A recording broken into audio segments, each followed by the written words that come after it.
Yo, what up, Street Talks? Eric Kim. All right, so some thoughts. All right, so brief, kind of brief presentation on photography entrepreneurship 101. So this is the basic gist and the basic notion I wanted to have when we talk about photography entrepreneurship. The basic gist is this: what does photography mean to you, and how can you become an entrepreneur? So the reason I like this notion of entrepreneurship isn't this like you create a quadrillion dollar company and you get a bunch of VCs, whatever. Simply put, entrepreneurship is the art of risk taking. Kind of like that.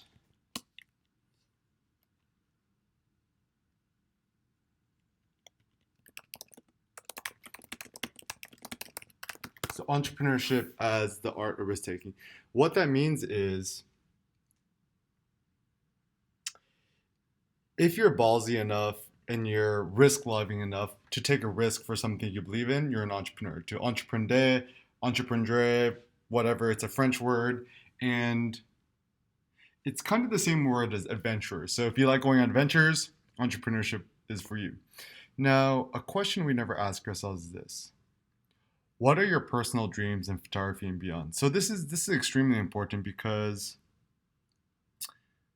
no one believes in dreams anymore. It's actually really sad. Like I remember when I was a kid, people are like always like, oh, what do you want to be when you grow up and what are your dreams in life, blah blah. But now nobody believes in dreams. It's actually really sad and depressing. And to me, what American means, it's American. I see it as more as an attitude, like the American attitude. The American attitude is all about dreaming. To be a dream, the dream act, dreamers. Dreaming is good because to dream is to imagine something that doesn't exist yet. Yet is the key point.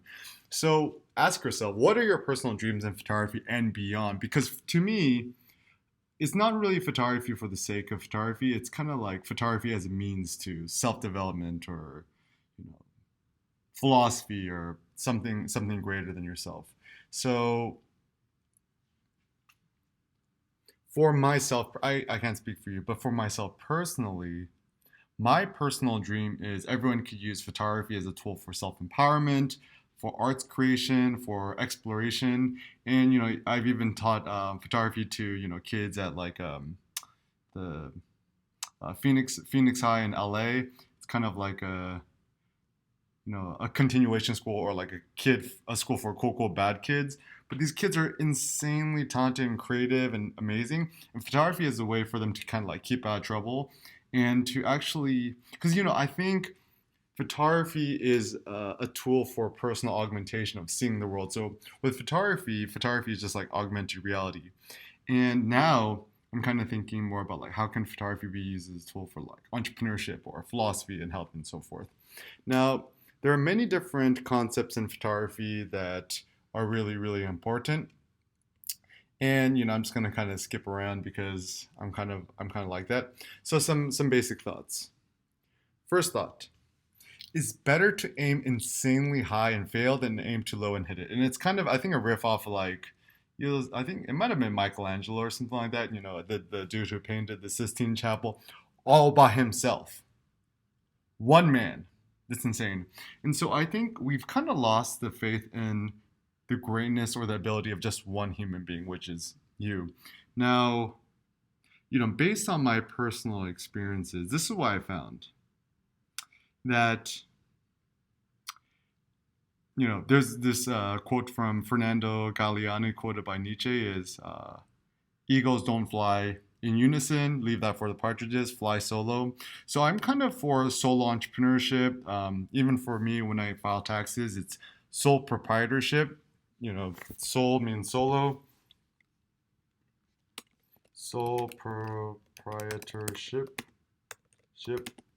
Proprietorship, which means proprietorship.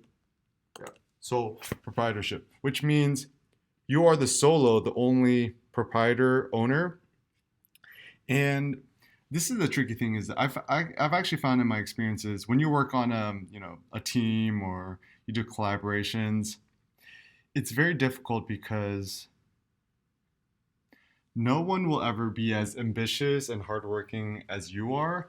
And it's really the nice thing about solo entrepreneurship, like aka just you, just a team of one, is that you as a single individual can achieve a lot more than you actually imagine. Like even for myself as an individual, I've been able to make over the last 10 years, I've been able to make close to 10,000 blog posts, like a quadrillion YouTube videos and whatnot. And my ideas are still going. And so don't throw shade on yourself and don't think small and lightly about yourself. I think, you know, if we have any models from history, Leonardo da Vinci is probably the high point, or even Steve Jobs. I think it's actually good to have dead heroes than alive heroes because alive heroes are still doing stuff, so we don't know what they're really capable of. And so, even when I think about the world of photography, truth be told, I don't really think there's been any really, really great photographer that's been great marketer, great photographer, great technician, great innovator. Probably the most artistic photographer we've gone thus far is Henri Cartier-Bresson. The most free-spirited photographer is probably Joseph Kudelka, who's still alive. The most personable photographer was probably Richard Avedon, dead.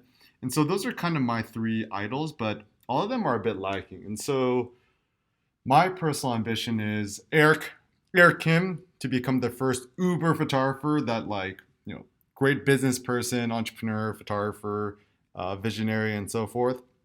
And I don't know what your personal aims are, but better to aim high than to aim too low. And I think, okay, I think almost all business books, I've read like a quadrillion of them, they're all bad. This is the tip. Only ever read a business book or an entrepreneurship book written by real entrepreneurs who have actually created their own businesses, failed or whatever. And as an afterthought, after they got rich and they made their millions or billions or whatever, they decided to write a book for the fuck of it. And this is important because there are too many people out there who are just writers and consultants or analyzers, stuff like that. They have actually never actually done real entrepreneurship in the real world. It's so easy to just study a quadrillion entrepreneurs and just synthesize their ideas. It's another thing to actually go out and have real skin in the game. So, no one's opinion is 100% accurate. However, there are some opinions which are a little bit more accurate than others. So Peter Thiel is a great example, one of the co-founders of PayPal. And I think, his book 0 to 1 is probably one of the very few books actually worth reading. If there's only one book on entrepreneurship, this is the only one book I'd recommend. And he has a quote that's really great is, better to risk boldness than to risk triviality, which means you only have one life. Even though Peter Thiel's kind of like one of those people who believe in wanting to live forever, that's not going to happen. Essentially, in this short, uncertain life of ours, better to aim insanely high and fail than to just aim for incrementalism, make things a little bit better, and then succeed. So probably better to be like an Elon Musk and start a Tesla, carte blanche, electric car company, than to be a Toyota, which is about, incremental gains. I mean, once again, the Kaizen Toyota approach is totally legitimate. It's good. Honda and stuff, they make very, very good cars, extremely reliable. But for me, I don't know, it's just kind of a little bit boring. I'm like, probably much more interesting to just create something uber epic and fail than to create something that's kind of good-ish but succeed. Now, some words of advice based on Eric Kim's decade of experience. Watch out for the traps. So what are traps? There's many different traps out there. So for example, social media is a trap, sponsorships are a trap, brand collaborations are a trap. There's many different traps out there. And this is really important because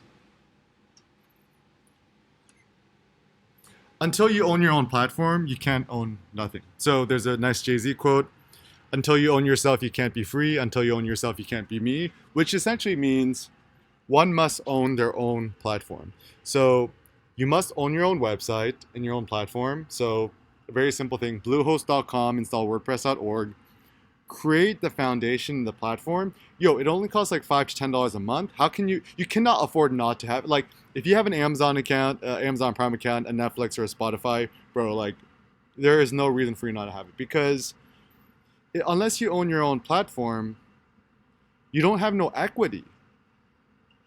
Even Beyonce says, right? Like, you know, pay me in equity, reverse out of debt, skirt, whatever. The basic notion is to have equity is to actually have a portion of the pie, whatever you're creating. So just like, personal story of mine, my mom worked at this sushi restaurant for like, like close to a decade. She hustled super hard, trained so many waiters, waitresses, whatever, built up the business. And one day the company, kind of didn't like my mom, so they essentially pushed her out of the company. And my mom told me straight up good advice. Sangjina, or Sangjin, which is my Korean name. This is really important in life, is that if you always work for somebody else, you're never going to have any equity. You're not going to own any of it. Because it's kind of sad, because but then that's kind of part of the game, is that you could spend so much hard work building up something, but as long as you're working for somebody else, or you got a boss, you're working for a company, you don't own any of that pie. And so when you own your own platform, you own yourself, and you also own that equity. So another concept that I like, entrepreneurship born out of hyperabundance. So what that means is this. I think there's two types of entrepreneurship. One type of entrepreneurship is entrepreneurship based on need, and one out of abundance. So what is the difference? So this is kind of inspired by my best friend Nietzsche. He says, talks about this about art too.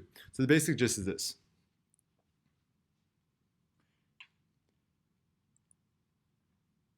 If you create a business only to make money because you're desperate, whatever you create will be some sort of compromise. It might actually not be that good.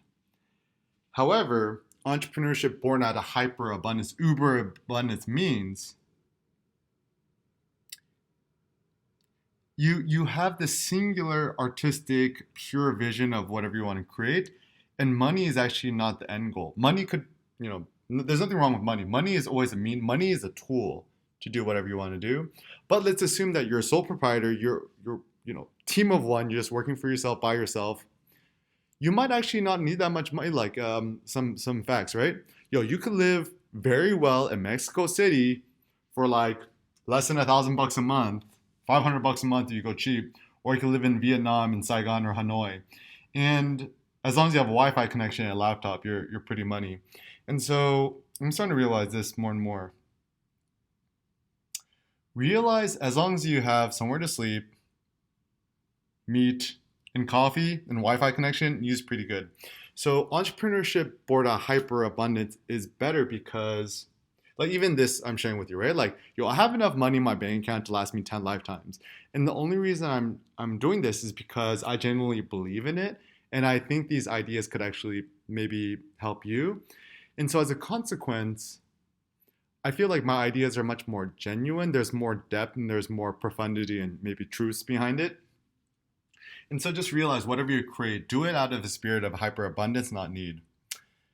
Another very important thing that I've learned in my experience: 90% of success is marketing, and only 10% of it is skill. Not to say that skill is not important, but there's kind of this strange notion that, like, one should not self-market themselves, or there's always the notion of a shameless plug. I'm like, whenever people say that always puts a bad taste in my mouth. I'm like, it's so funny. If you like, somehow it's okay to advertise and market other people. Like, if you get a brand sponsorship, it's okay to market someone else's brand or platform or whatever. But for some reason, it's not allowed. You're not allowed to market yourself or your own platform. And so I've realized the best antidote is actually advertise yourself. Advertising yourself could probably be the best thing one does. Advertise yourself. Because you are the most important person, you're the most important thing. And what is marketing? Marketing is essentially just to spread your message. Like you think about Jesus, very effective marketer. He was able to get his 12 disciples and spread his message. So to me, marketing is, it's kind of like a loosey goosey notion. It's just having a certain idea and sharing it with other people. And, you know, whether you like it or not, we all live in a capitalist economy. If you ever go to Whole Foods, you have an Amazon account, you have a Gmail, you got a Facebook, you're on social, you got a credit card, you got Visa, whatever, we're all implicated. And anyone who thinks that they're not a capitalist, consumerist, whatever, you're either misguided, misled, or maybe you don't want to admit it to yourself. But if you really want to succeed as an entrepreneur, you need to be a good marketer. And the reason I was able to get so good at marketing, part of it is my social skills. I like to talk to people, but also I studied sociology in school. And sociology has probably been the most effective tool for me to actually market and brand myself and stuff like that.